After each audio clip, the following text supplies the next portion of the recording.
Boom.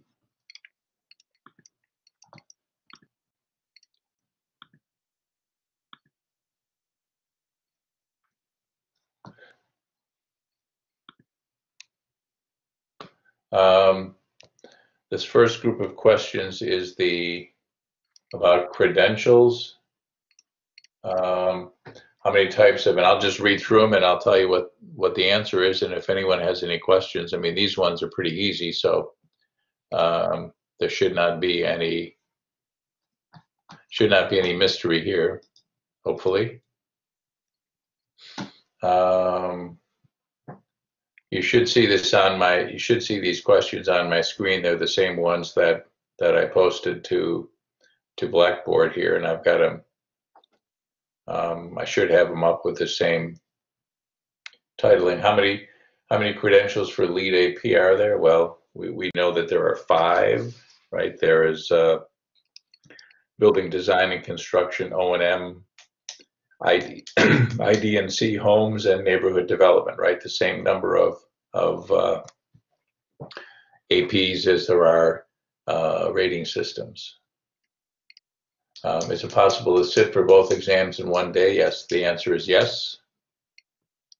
I think the book says it might be a long day, but you could certainly do that if you're so inclined. In our case, we're going to have you take the lead GA exam. Is project experience needed to sit for the lead AP O&M exam? The answer is no. Project experience is not required to sit for any of the either GA or AP exams. I think in the case of the GA, we're hoping that this educational experience prepares you well enough. In the case of the lead AP, I think they recommend that you participate in the lead project. So, but it's not required. How long is the exam registration period valid? So if you sign up to take the test, you have 1 year to take the exam. And the last question here, what does LEED, L-E-E-D, stand for? It stands for Leadership in Energy and Environmental Design. So number C, or answer C. Any questions there? That should all be fairly straightforward. Okay.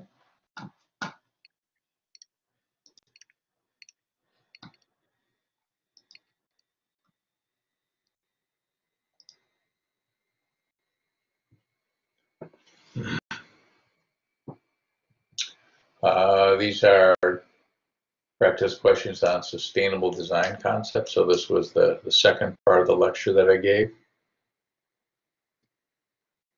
Which of the following is an environmental benefit of green building? Well, these are, in this case, it's all of the above, right? We're trying to do all these things with green buildings. Question 2, how much time do people spend indoors? I think I had it on one of my slides. On average, 90% of the time. Some more, some less. Bryn probably spends a lot less than that since he's out riding his bike all the time, but the rest of us are probably spending a lot of our time indoors, right? That since we're indoors much of the time, much of our lives, that's the reason why we are concerning ourselves with the quality of the indoor environment. Question 3, space heating is the largest energy use in the United States, followed by lighting. In this case, they say true, right? Buildings was the largest single slice of the pie. Question 4, which of the following describes high performance green building? Again, in this case, it's E, all of the above. Right? They're all things that we're trying to do.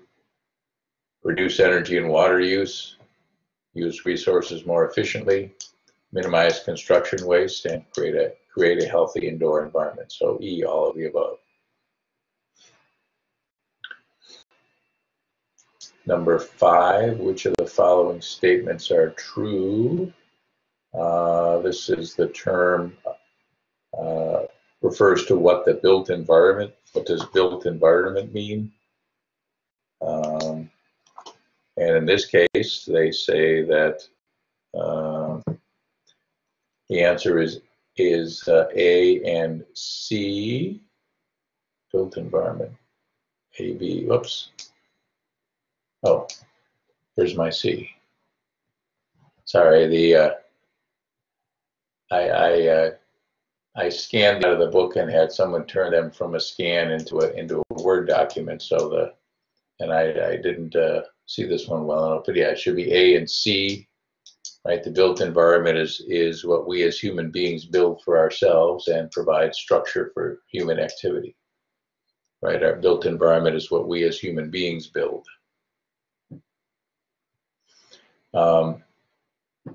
Question number 6, when working on a green building project, when is the best time to incorporate an integrative design approach?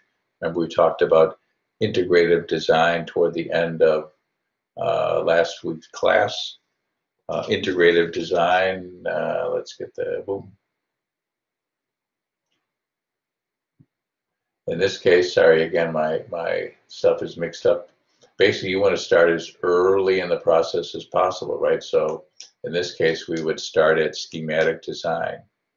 Right? Remember, we have schematic design, design development, construction documents, beginning of construction, and substantial completion. Again, we want to, if we're going to design and build a green building, we want to start early in the process, right? That's the point of integrative design, is to start early.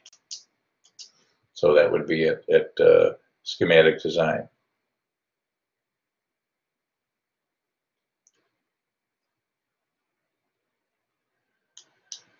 Life cycle assessments are a beneficial tool to determine which of the following. In this case, the answer that they are looking for is A, the environmental benefits of a material, product, or technology. Remember, a life cycle assessment is it looks at the entire life cycle of a product or service. You know, if you want to say that a material is sustainable, you want to look at, you know, what does it take to produce that material, to form it into the final form that you're going to use in your building, ship it to the job site, et cetera, et cetera. Looking at that whole life cycle of the material is a life cycle assessment.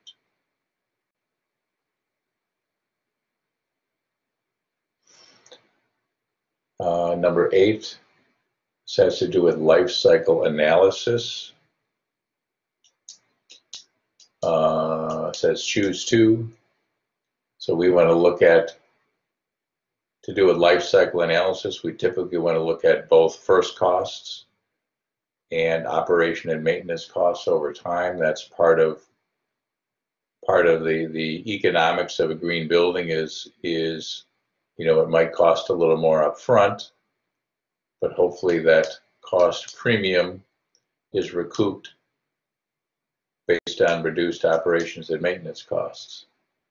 So in this case, they're looking for answers B and C, right? First cost, cost of installation, maintenance, life expectancy, and replacement costs. I mean, that would be the other, you know, the other way that you would justify some of the costs of green building is that if you're putting in a product that lasts longer, right, you need to take that into account. You pay a little more for something that has a 15 or 20-year lifetime as opposed to a product or a service that has a 5-year lifetime, right? It's really a benefit to spend more for the extra life expectancy. Yeah, Susan, I see you have a microphone on. Yes, so on question number 2.7, the life cycle assessment, is that different than the life cycle analysis?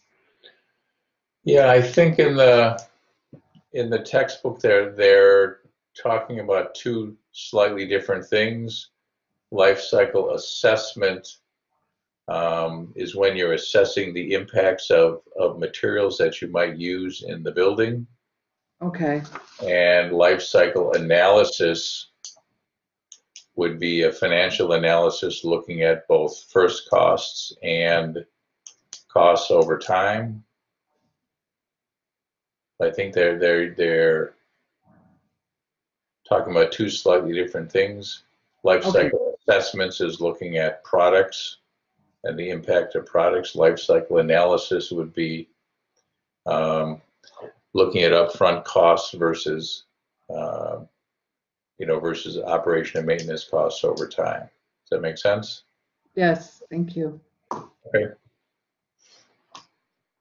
Yeah, again, folks, if I'll post the answers. If something doesn't make sense, please shout out the questions. That's why we're going through this. So this is practice questions on integrative design. This is was the last part of last week's lecture. Which of the following are true statements concerning charrettes? Remember we talked about charrette is a structured process where ideas get put out on the table and analyzed in a structured manner. It's really a kind of structured brainstorming session, right? Architects like to do charrettes, right? That's the way of getting ideas out on the table. So in this case, they're looking for answers A and B. And sorry, I promise I'll proofread these a little better before I post them. You can't quite see the B there.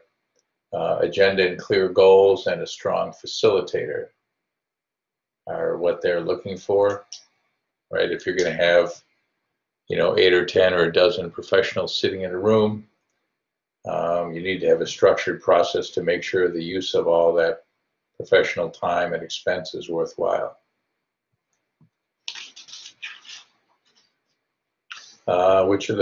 Number 2, which of the following can enhance the understanding of community issues and concerns? In this case, they're looking for a C, which would be stakeholder meetings. Remember, stakeholders are all the folks who have an interest in the project, right? Not only the owner and the design team, but stakeholders can also include the users of the building. Stakeholders can include the community members who might be impacted by the project, right? So listening to the concerns of all those stakeholders is an important part of the process. Question 2.3 again, which of the following are not true concerning establishing goals for the project? So whenever you see something that says not true, then you probably need to read a little bit more carefully. And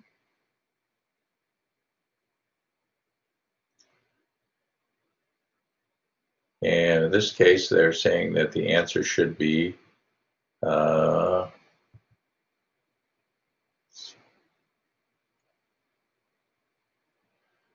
they say the things that are not true are B and C, right? Goals can be qualitative but not quantitative, right? We want goals that are probably both qualitative and quantitative, right? Quantitative are things that you can measure.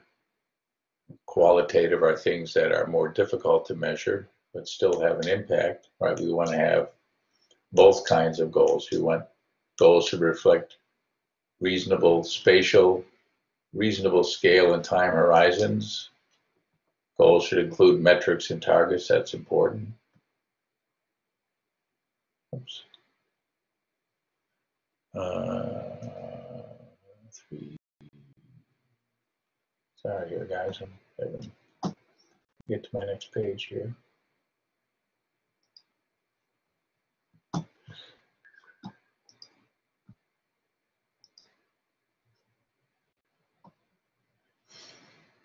Question 4, which of the following strategies is not advised and will not help meet sustainability goals, right? Obviously, starting the process early is important. Finding the right team is important. Understanding the system across space and time is important. setting lofty goals. Well, yeah, in this case, that's the thing that's not advised, right? We want to have kind of goals that are clear and measurable. You know, we can have goals that are stretch goals, but we still want to have goals that are clear and measurable. And again, that's the whole thing of the LEED process, is to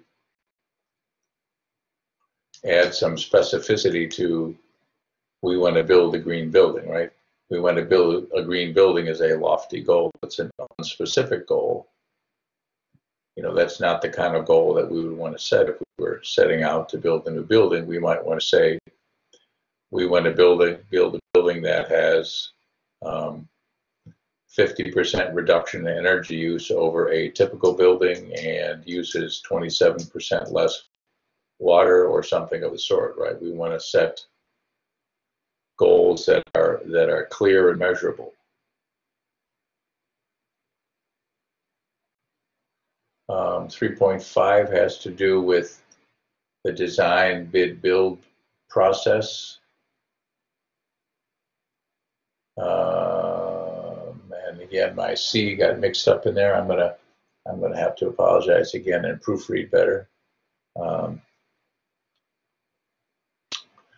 In this case, I'm looking at number 5, right? The answer here that they're looking for is B and D. Right? We want to award to the best low bid, not necessarily the lowest bidder, right? If we put something out for bid and take the lowest number, we may or may not get the result that we're looking for. We want to get the best, most responsible low bidder.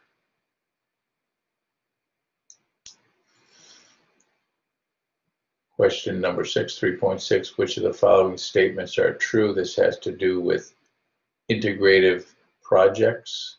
Choose 2. In this case, they're going to say A and C, because we've done more work up front. We've done more thinking up front. Hopefully there are fewer design changes and less change orders during construction, right?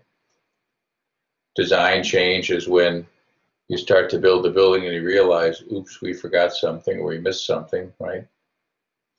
And change orders is when the contractor says, oops, you missed something, here, pay me more money, right? If we want to try to avoid those things, if at all possible. It's not, you know, human beings and designers aren't perfect. We can't foresee everything, but good upfront work will reduce design changes and change orders. Which of the following fields can help provide an innovative approach to solving problems by following nature's patterns? In this case, I think the answer they're looking for, the one that I would have chosen, is biomimicry. Biomimicry is the practice of looking at natural systems for ways of, you know, for clues how to solve human problems. Permaculture is not something that I would necessarily have chosen here, but permaculture is the way that I'm used to talking about permaculture is you know, agricultural practices that you know, enhance production and without using up resources. Permaculture encompasses the concepts of ecological design and construction practices to embrace nature, not work against it. That's what my answer sheet is saying. Number 8.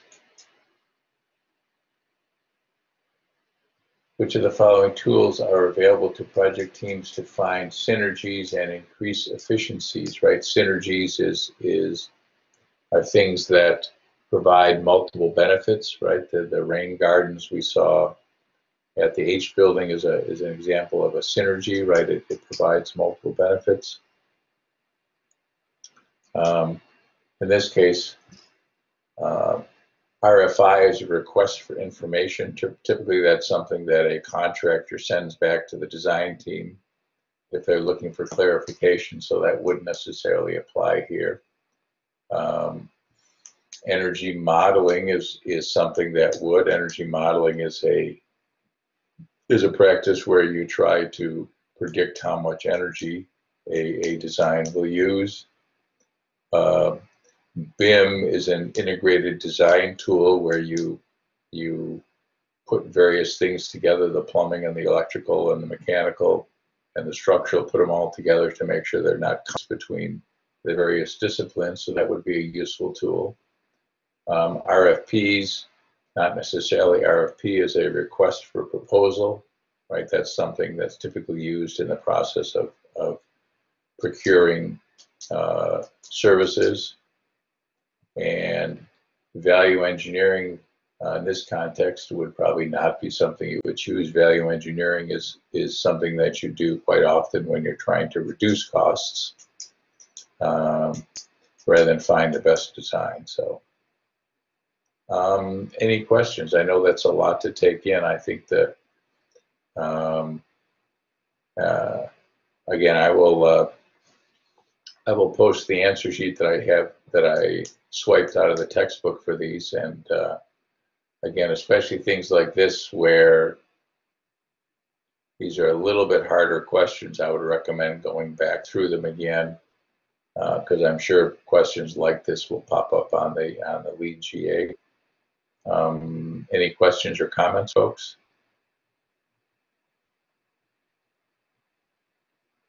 Okay, well, I hope this is helpful.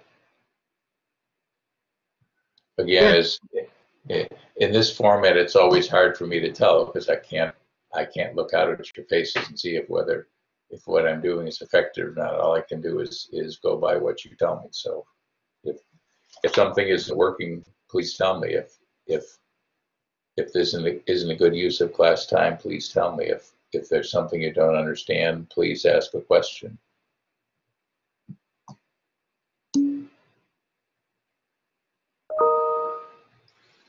Great, thank you, Susan. Okay.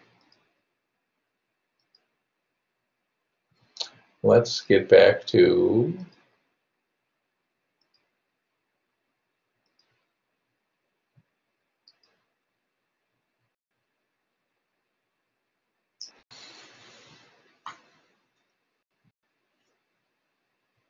let's talk about again more of the mentals. This will be a lot of the mechanics, the nuts and bolts of the LEED rating system and how things work.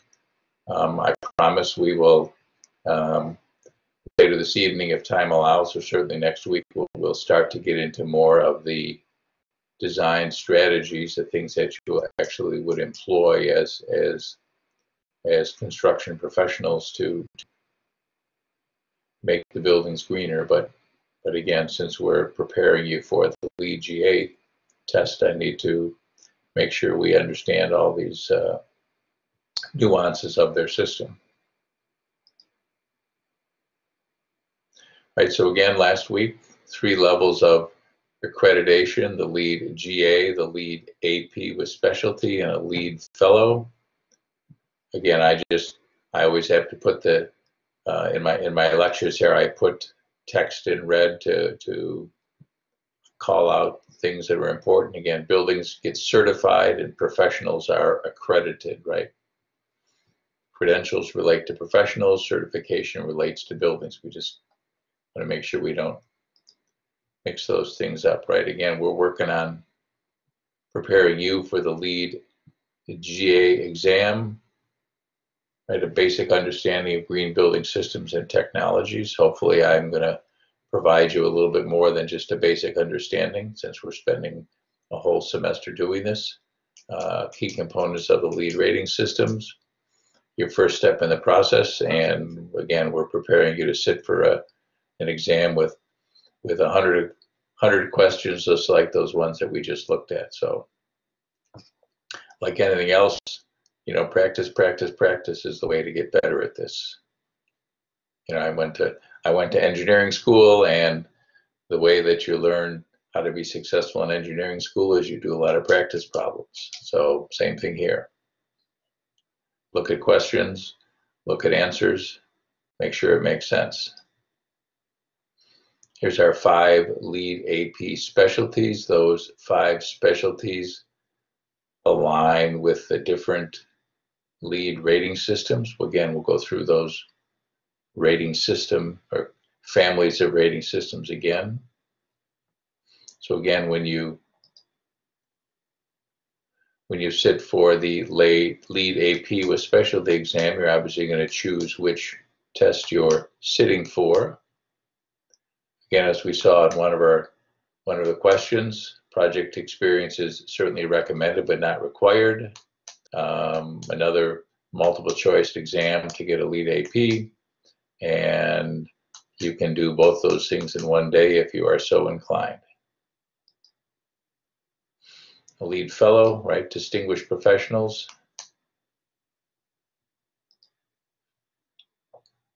Okay, so let's talk a little bit more about the mechanics of the organizations behind all of this, right? The U.S. Green Building Council, they're the nonprofit organization that has developed these rating systems, that updates, changes these rating systems, as well as all the educational programs and online resources, right? So if you go to usgbc.org, you can poke around there. There's lots of good information. I'm always going there and taking things and downloading things. I do. Actually, I'll post some more stuff to Blackboard that I found when I was trolling around there yesterday. The Green Building Certification Institute, those are actually the people that are running the credentialing and the certification process, right? So we have 2 related organizations that kind of separate the rating system development from the actual running of the credentialing and certification process, right? Again, credentialing has to do with professionals, certification has to do with buildings.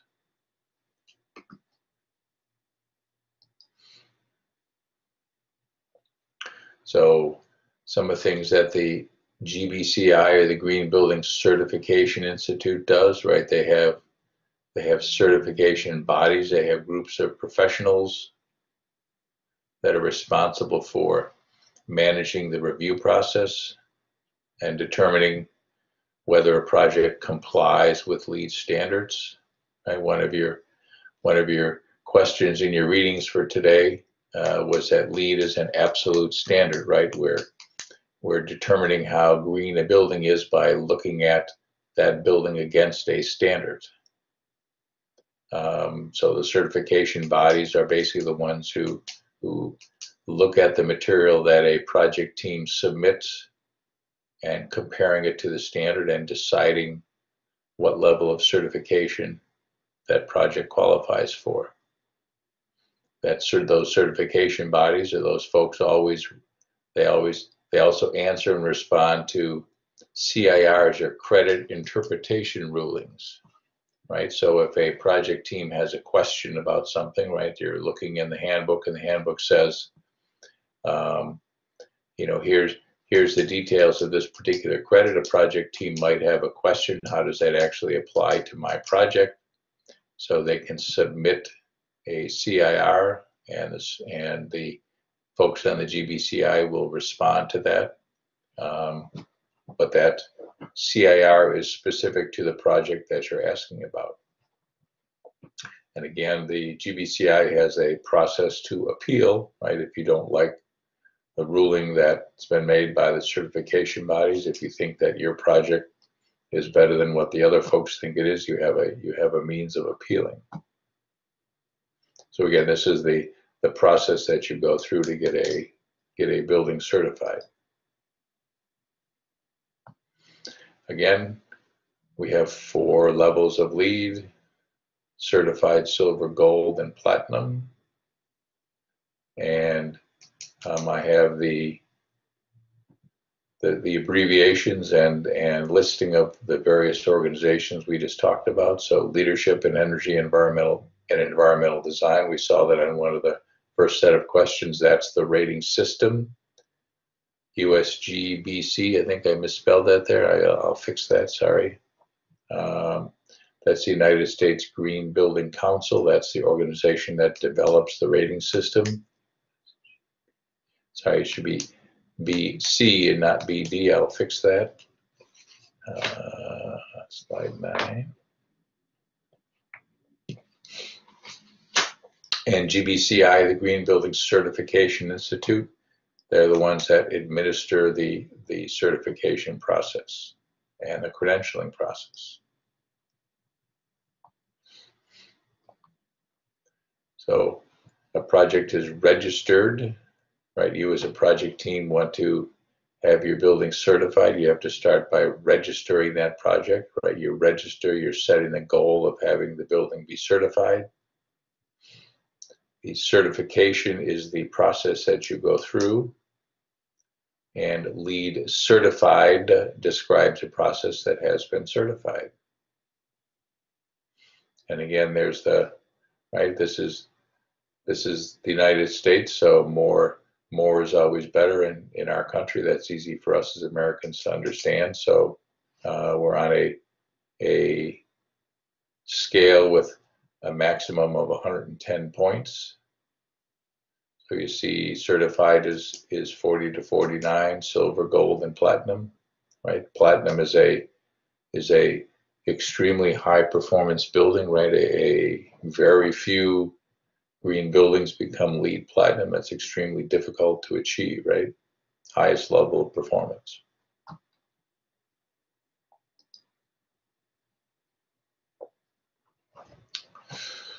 So again, LEED is a tool to measure a building's performance, measure building performance. Again, I have a typo there as well. I'll have to fix that, sorry. Again, we're trying to answer the question, what does green really mean, right? Saying your building is green is not specific enough. We want to have a rating system that we can measure against. So those 7 bullets there that are inset on the slide, those are the 7 impact categories of things that the LEED system is trying to make sure we address in our buildings: reversing global climate change and enhancing human health and well-being. Sorry, not Boeing.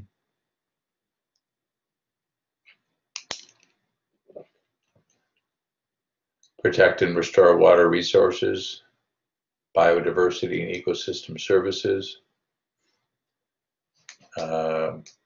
sustainable and regenerative material resource cycles, building a green economy, right? Making sure that there are service providers that can do all these things that need to get done when we're doing green buildings. And also looking at equity and environmental justice. So those are the things, those are the impact categories that the LEED rating system is looking to address.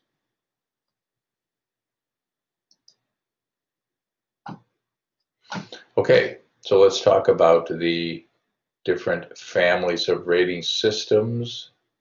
BD and C is building design and construction.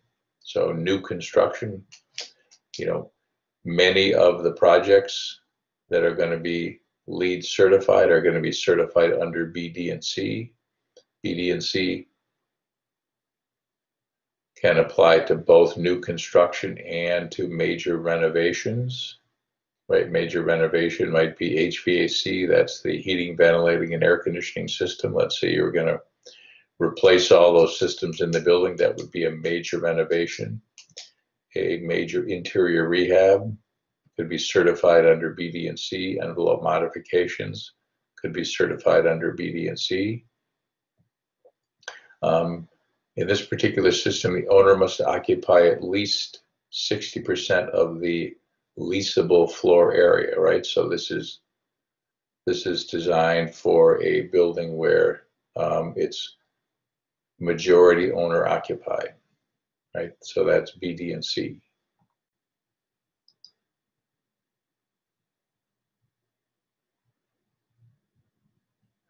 Right, we also have under BD and C we have core and shell, right? Core and shell is meant for the speculative market, speculative development market, where a project team is not responsible for all the building's design and construction. So sometimes a developer will put up an office building downtown. They will do what's called the core and the shell, right? As the name implies, they'll build the building, the foundation, the elevator shafts, the mechanical systems, the shell of the building. But the floors themselves will not be built out, right? It'll be the tenants who will come and build out those floors. So in that particular case, where the owner is occupying less than 40% of the leasable floor area, that would apply to the BD&C system. In the case of BD&C, you also have the ability to pre-certify a project, right? Core and shell is the only one that you can pre-certify, right? In this case, it's really meant to support the marketing of the building, to support the intention of the developer to make it a green project that tenants will want to rent space in or lease space in.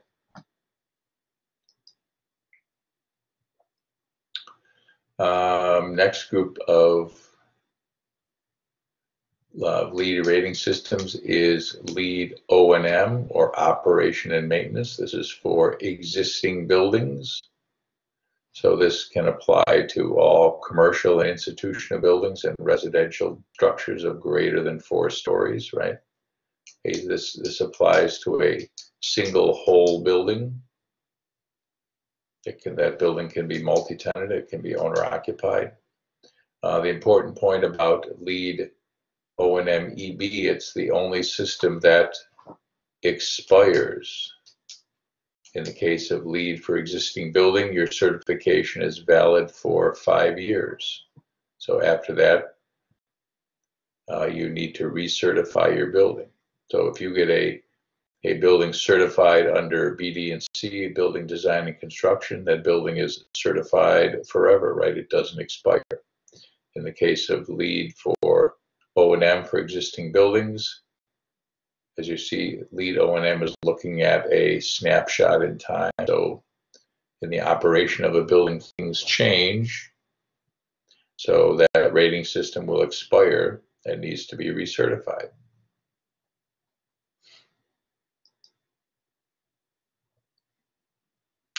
So here's LEED ID&C, interior design and construction, right? ID&C is meant to work in conjunction with BD&C core and shell, right? We talked about core and shell as being, I probably should have put them on. Should have put them on adjacent slides so it'd be easier, but again, core and shell is where a developer comes in and builds the skin of the building and is looking for someone else to take space, lease space, and build out space inside the building, right? So the rating system that works in conjunction with BD&C core and shell is interior design and construction, or commercial interiors, right? Those two things are meant to work together. That's really designed for, as it says here, tenants who do not occupy the entire building, and more importantly, do not have control over the design of the building systems, including the building envelope, mechanical and electrical and plumbing, right? If you're a tenant, if you're, let's say you're a law firm, right, you want to lease out five floors in a downtown high-rise, you don't necessarily have control over all the details of that building. You do have control over how you build that space out, right? When you shop around for space, you are going to look carefully at the characteristics of the building that you're looking to lease space in, but you don't necessarily have control over all those building systems, right? So again, these two rating systems are meant to go together, right? The tenants who are fitting out the space and the developers who built the shell of the building.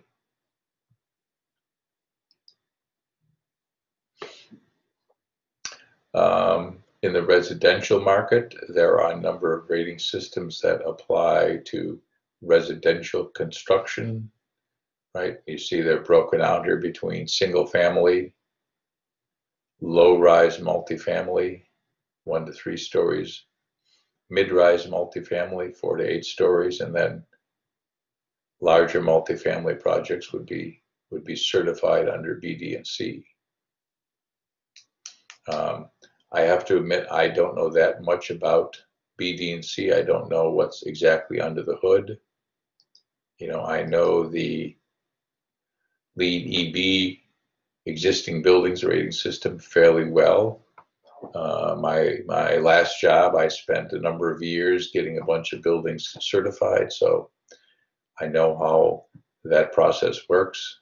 I certainly am aware of this 5-year cycles and expiration, right? Because we were managing a portfolio of buildings to find the best buildings that we could get certified, and we all had to keep our eye on the ball that things expire after 5 years. So I have to admit, I know the EB O&M stuff fairly well. Some of these newer rating systems I don't know quite as well. This is one that I don't know quite as well. Interesting point here about BD and C homes. It's the only rating system that addresses sizing the project appropriately, right? One of the, we'll talk about it later in the semester, but one of the ways that you make a home or make a building greener is by not building more than you need, not building too large, you know, sizing appropriately. So the BD and C homes rating system has a criteria for that, right? That I'm guessing you get points for right sizing your house, not building too much, not building bigger than you need to be, than it needs to be.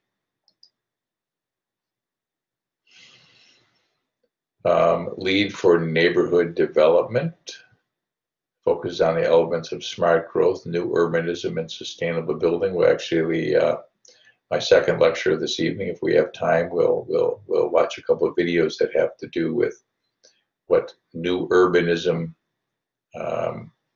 means, or transit-oriented developments, another thing to talk about there. But here we're looking not only at the buildings, but also the infrastructure and the space, the street design, you know, looking at a coherent whole. So what do we do if we have a mixed use building, right? Mixed use means that you might have a number of different uses going on at the same time. You could have a high-rise office building where the ground floor is retail, right? That's mixed use, that's fairly common. You could have a high-rise building, think of the John Hancock downtown, right? That's a good example of a mixed-use building, right? You have the first, 2 or 3 stories are commercial, or are retail, then you have parking, then you have office, and stacked at the very top of the building, on top of the office is residential, right? That would be a mixed-use building. Right? Chicago has lots of mixed-use buildings like that. Right? So in the case of a mixed-use building, you have to look about, you don't divide the building up and say, I'm going to certify this part of the building under one rating system and this part under another. If you want to get a mixed-use building certified, you have to choose a single rating system that fits the building. And in this case, they have the LEED folks have a 40-60 rule, right? If the rating system does not apply to at least 40% of the floor area, it should not be used. If it applies to more than 60%, it's probably the right thing, and in the middle is a gray area, right? So again, if you have let's say you have a commercial office building with retail on the first floor, right? Probably more, the preponderance, the majority of the floor area of that building is commercial office building. So, you know, B, D, and C would be what you would likely use. you know, in the case of the Hancock, if you wanted to certify that building, well, you would certify it as O&M. So, but if you were building a new building like that was mixed use, you'd have to look carefully at to which rating system that would apply.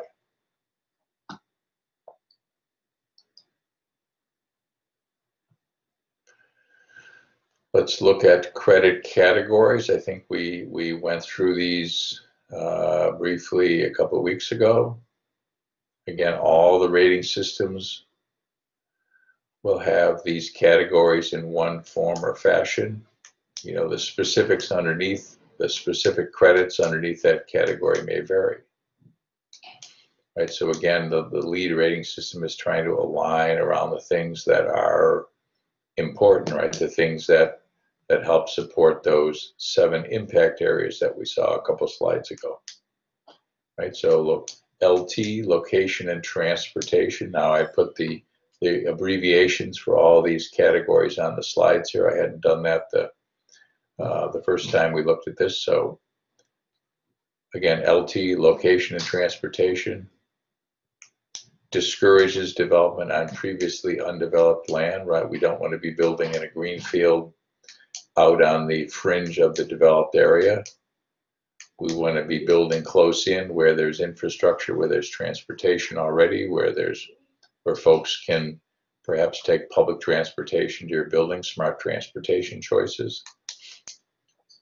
Sustainable sites, SS, minimizes the building's impact on ecosystems and waterways. So we're going to look at how we manage rainwater or stormwater, right? That's why we at the H building at Triton, that's why they did the rain gardens, was to minimize stormwater runoff.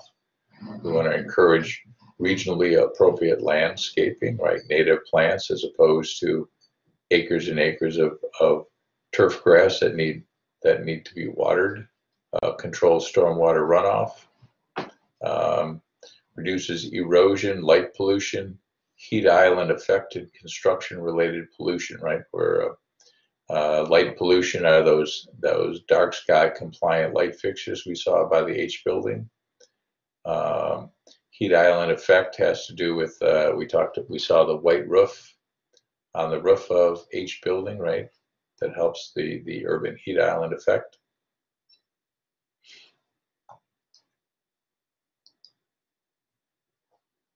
WE, water efficiency, smart use of water inside and out. Typically we achieve that through more efficient appliances and systems inside the building and water-wise landscaping outside. EA, energy and atmosphere. A couple of different ways that we achieve that through commissioning, right? I think we've talked about commissioning for, that's testing of systems at substantial completion to make sure those systems are meeting the design intent. Energy use monitoring, right? Monitoring performance of the building, see if it's meeting your goals. Most importantly, building efficiency into the design of the systems and the building envelope.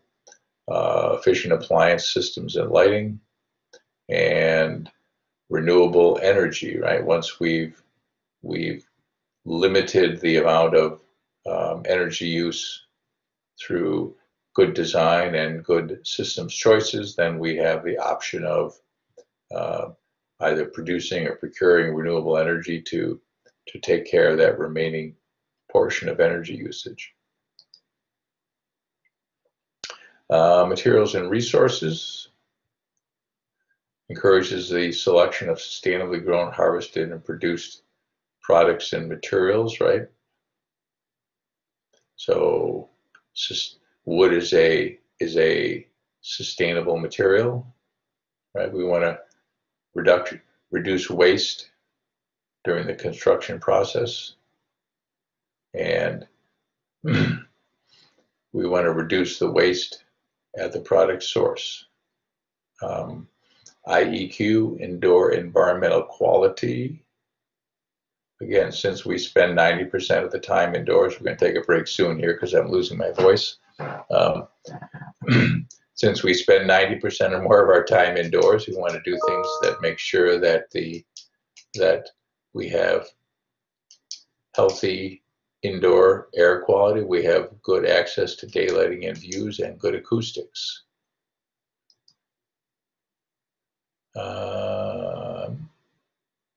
Let me do one more slide here, then I'm going to take a break because my voice is giving out. So again, in addition to those categories, right, in the B, D, and C rating system also has a credit available for integrative process. Right? Integrative process is what we just talked about both last week and earlier when we were going through the questions.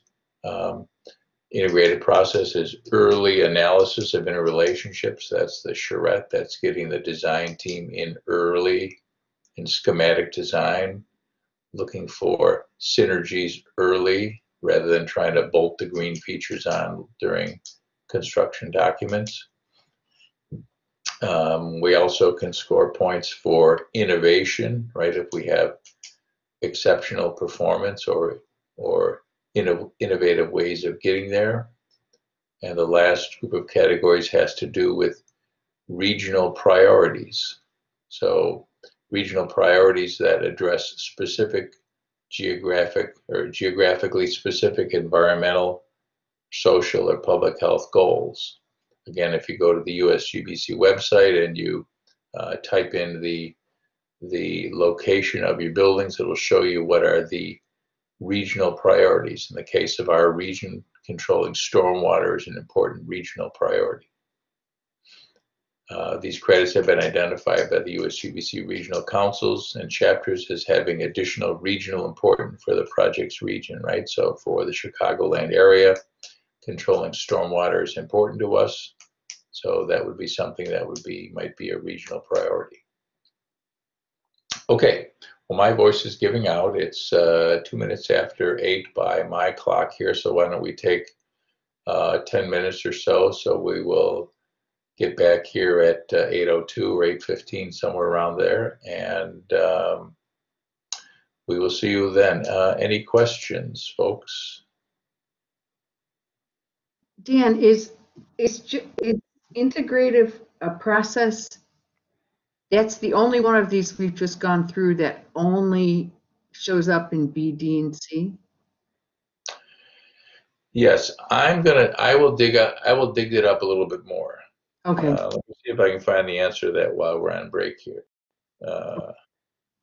And I have a typo as well. Boy, I was getting sloppy yesterday evening when I was putting these together. So yes, I think B, D, and C applies to, or integrated process applies to B, D, and C, but I will verify that. But all the rest of them apply to all the... Yes, that is correct. Each of the rating systems will have credits in each of these categories. The specifics will vary depending on, homes might be a little different than neighborhood development kind of stands on its own, as we'll see in a couple of slides, but and existing buildings, O&M is going to be a little bit different, right? Because the building is already in a location, right? So you can't necessarily credit someone by where they put the building, but these same categories, with some nuance, will apply to all the rating systems. Okay, thank you. Any other questions, folks? Okay. Well, again, we will. It's 8:15 now. We'll get back at 8:15.